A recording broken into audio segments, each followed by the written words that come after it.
para completar, Léo Jardim salvando o Vasco, tudo sobre o transfer ban aplicado em cima do Vasco, as últimas do mercado, bastidores, finanças e muito mais. Fala aí pessoal, sou Jorge Nicola, bem-vindos a mais um vídeo do canal sem perder tempo. Pedi para deixar like, se inscrever no canal e ativar as notificações. Hora de falar sobre Léo Jardim, que salvou mais uma vez o Vasco.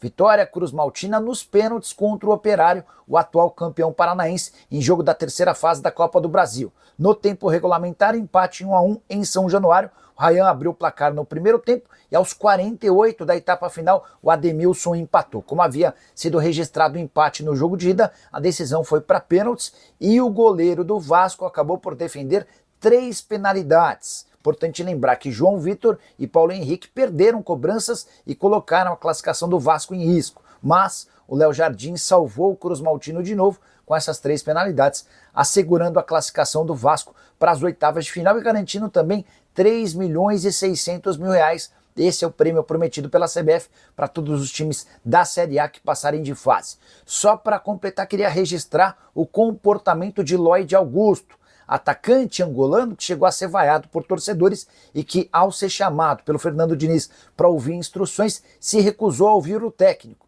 Logo no momento seguinte ele chuta para o gol, o goleiro faz importante defesa e o Lloyd Augusto leva a mão ao ouvido como que zombando do Fernando Diniz, que fez pouco caso do tema na entrevista coletiva, mas a gente deve ter uma conversa entre técnico e jogador na reapresentação do time nessa quarta-feira.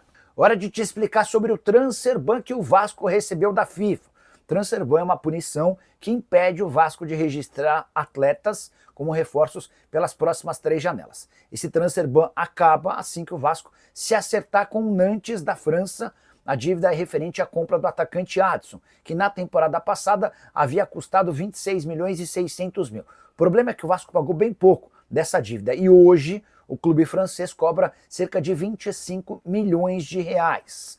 O Vasco se defende afirmando que não pode fazer o pagamento por causa do processo de recuperação judicial. Vou ler um trecho da nota. Abre aspas, de acordo com a legislação brasileira aplicável à recuperação judicial, o clube está impedido de realizar o pagamento.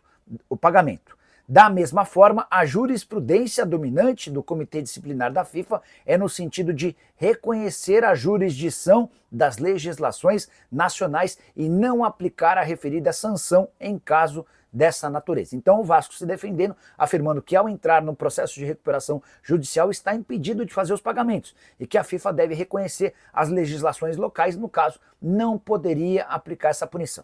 Como a janela de inscrições está fechada por aqui, nesse momento isso nem causa grandes problemas ao Vasco. Cruzmaltino vai poder se reforçar entre 1º e 10 de junho, numa janela específica para o Super Mundial de Clubes, e a partir de julho, quando a janela maior abre por aqui.